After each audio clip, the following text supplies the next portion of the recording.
Hello, students of BSc Part 2nd. I am Dr. Aksha Mishra. In the previous lecture, we have discussed about the classification of the tissues. Tissues were divided into two, meristematic and permanent. Meristematic we have discussed, and in the permanent tissues we have discussed about the simple tissues, in which we learned that simple tissues are of three types: parenchyma, collenchyma, and sclerenchyma. Then we have discussed about the complex tissues also, and it is of the two types, that is xylem tissues and phloem tissues. The last one is secretory tissues, which we'll discuss today in this lecture.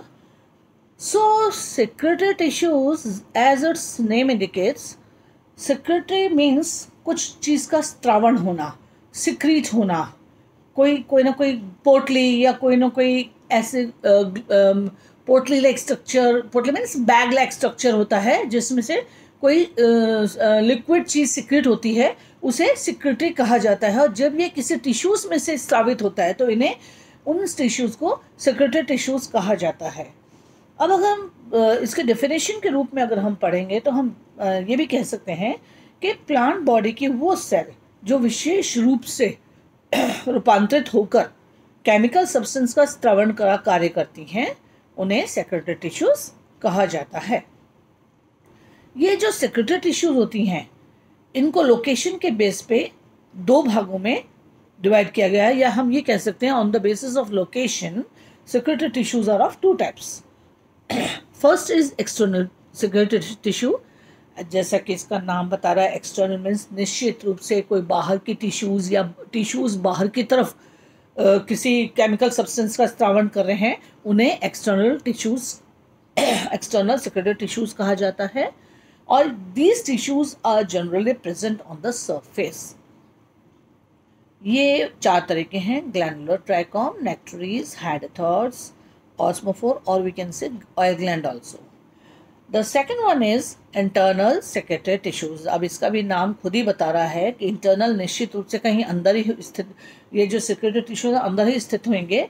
So these are the tissues which are embedded, अंदर धसे हुए होते हैं अंदर के किसी tissues के बीच में, उन्हें इंटरनल सेक्रेटरी टिश्यूज़ कहा जाता है। और ये जो इंटरनल सेक्रेटरी टिश्यूज़ होती हैं, ये भी चार तरह की होती हैं: secretory cells, oil glands, mucilage glands, laticiferous tissues. So one by one we'll take each of the tissues. First we'll discuss about the external secretory tissues, and let's start with the glandular trichome. So glandular trichome, we can call it glandular hair also. ये जो hair होते हैं, ये ज़्यादातर epidermis पे पाए जाते हैं, और इनकी जो इनमें जो स्त्रावी ग्रंथियाँ होती हैं, उनमें से एक गाढ़ा और बड़ा चिपचिपा पदार्थ निकलता है, सिक्रेट होता है, जिसमें टर्पेंस या म्यूसिलेज की बहुत ज़्यादा अधिकता होती है। इसका एक बहुत अच्छा एग्जाम्पल अगर हम देखें तो है गुलाब की बर्ड्स या बोहेरेविया भी हो सकता है। Then will discuss about the नेक्टरीज।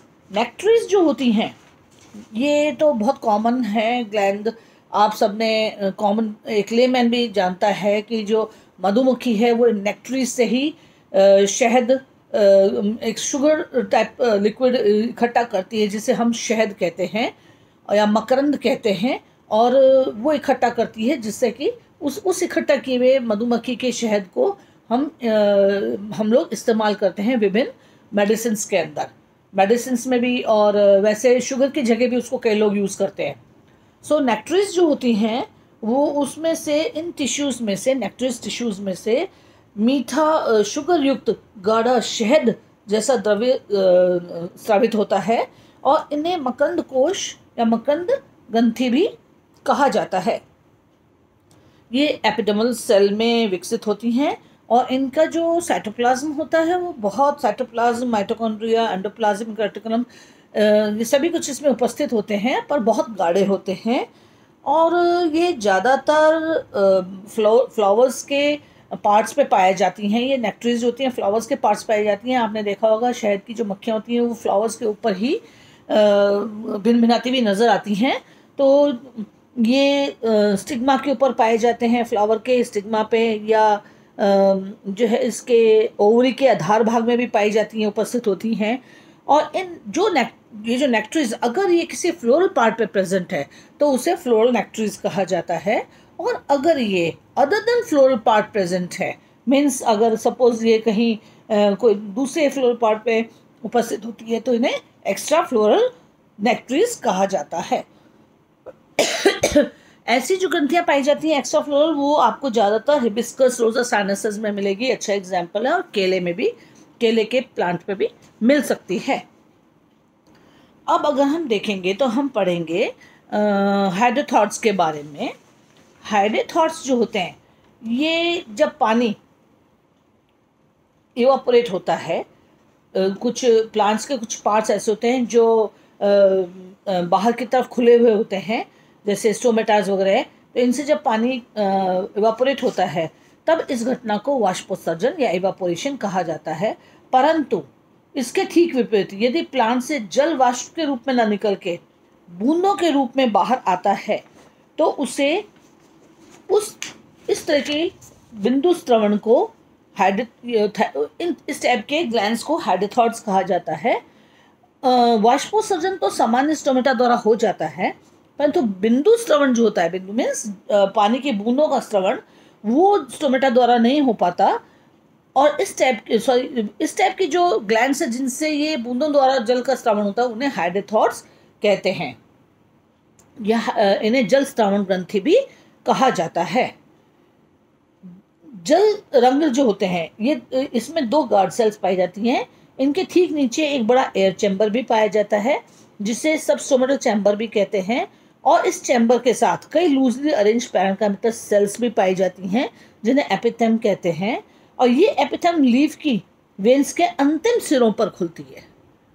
आप देखेंगे स्टोमेटास तो एपिडर्मिस पे पाए जाते हैं, एपिडर्मल लेयर, उसके ऊपर जो क्यूटिकल लेयर होती है, एपिडर्मिस होती है, उसके ऊपर पाए जाते हैं स्टोमेटा।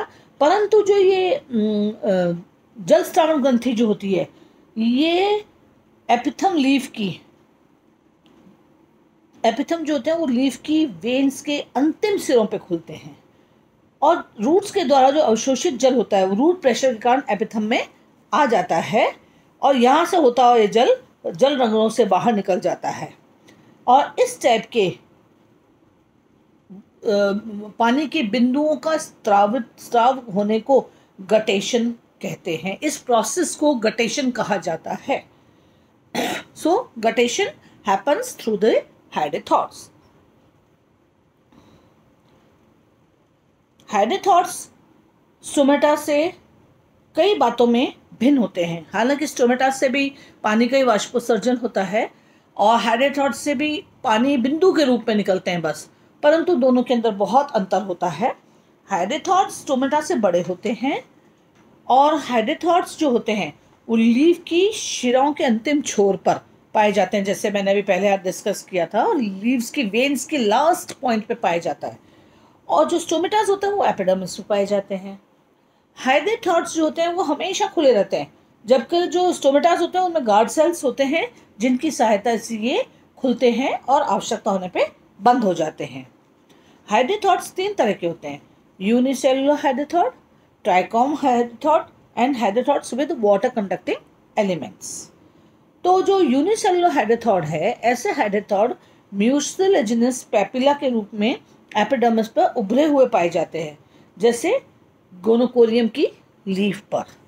ये एग्जाम्पल इसका। और जो ट्राइकोम हाइड्रोथॉट है, ये ऐसे दिखाई देता है कोई बाल हो, कोई हेयर हो, और ये ट्राइकोम जैसे दिखाई देते हैं। ऐसे हाइड्रोथॉट जो होते हैं वो 2 भागों से मिलकर बनते हैं, एक तो बॉडी सेल और एक फुट। इनमें जो फुट का भाग होता है वो तो एपिडर्मिस में धंसा रहता है, और बॉडी सेल बाहर की तरफ निकला आता है, जिससे कि जल का बूंदों के रूप में स्त्रावण होता रहता है।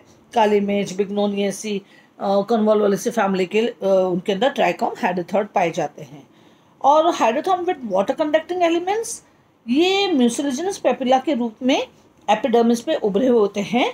इन्हें हाइड्रोथॉट्स विद वाटर कंडक्टिंग एलिमेंट्स कहा जाता है। अब नेक्स्ट जो है वो हम पढ़ेंगे, नेक्स्ट है ऑस्मोफोर और ऑयल ग्लैंड्स। ऑस्मोफोर जो होता है ये ज़्यादातर ब्रश या सीलिया के शेप में पाया जाता है। ये ऑयल डक्ट्स होती हैं जिनमें से बहुत भीनी भीनी खुशबू आती है और ये खुशबू देने वाले फूलों में ज़्यादातर पाया जाता है। कॉमनली अगर हम देखें तो मोगरा वाइट कलर का वो होता है और उसमें से रात के टाइम अगर कोई बहुत तेज हवा चलती है और उन फूलों को छू कर के जाती है तो बहुत भीनी सी खुशबू मोगरे की निकलती है। और इस मोगरे को तो फ्लावर्स को इकट्ठा करके शरबत भी बनाया जाता है इसके खुशबू बहुत बहुत अट्रैक्टिव खुशबू के कारण। सो ये ऑस्मोफोर डक्स कहलाती हैं और इनसे जो है सेंटेड सेंटेड खुशबू देने वाला पदार्थ निकलता है। So this was all about the external secretary tissues. Now will discuss the internal secretary tissues. Internal secretary tissues में हम पहले सेक्रेटरी सेल्स के बारे में पढ़ेंगे।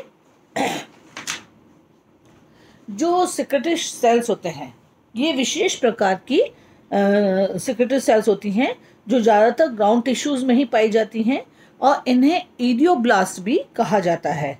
ये जैसे गोंद, रेजिन, टैनिन इस टाइप के पदार्थों का स्त्रावण करती हैं।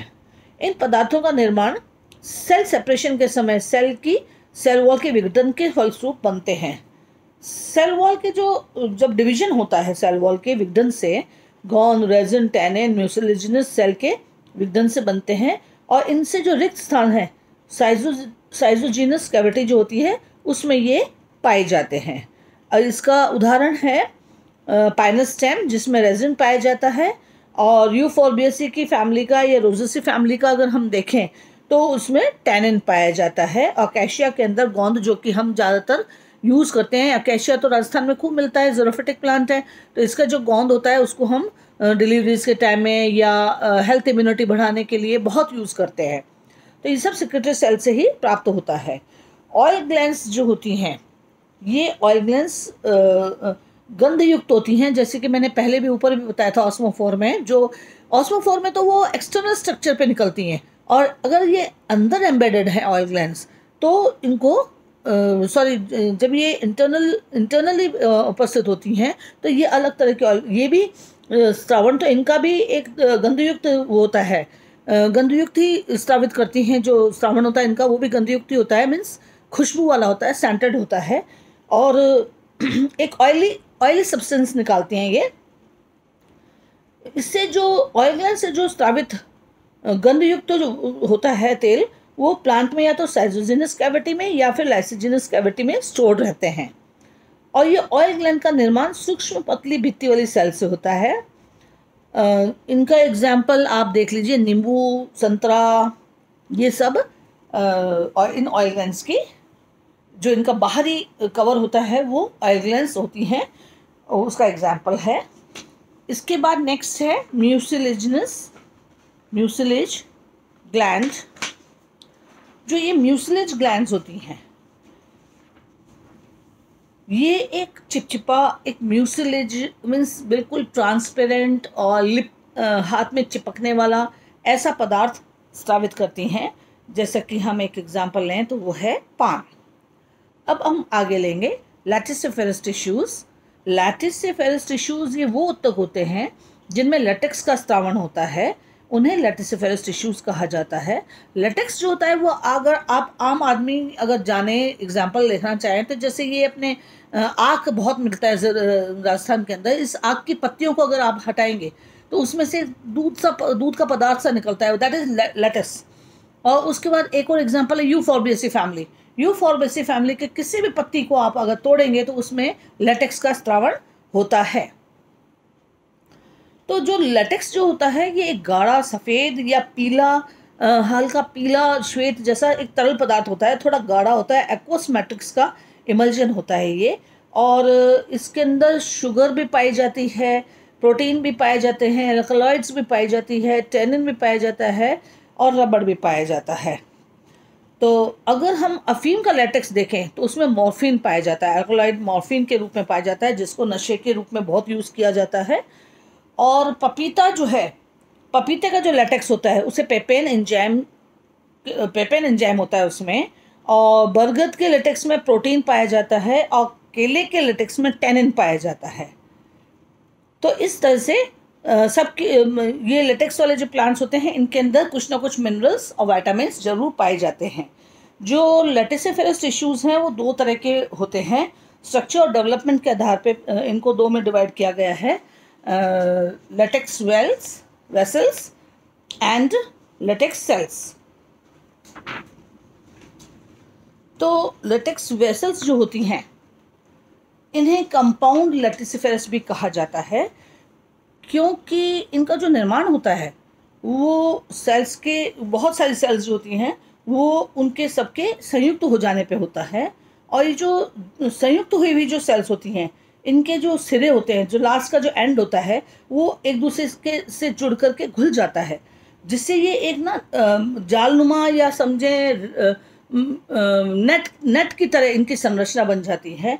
और इस जाल के अंदर कई ब्रांच भी होते हैं और कई अनब्रांच्ड वेसल्स भी देखी जा सकती हैं। तो ये जो सेल्स होते हैं इनके सेल्स से जब आपस में घुल जाते हैं तो सभी का जो साइटोप्लाज्म होता है, सभी सेल्स का जो साइटोप्लाज्म होता है वो और न्यूक्लियस एक ही स्थान पर बिखर जाते हैं, और वेसल्स में बहुत सारे केंद्रक दिखाई देने लग जाते हैं।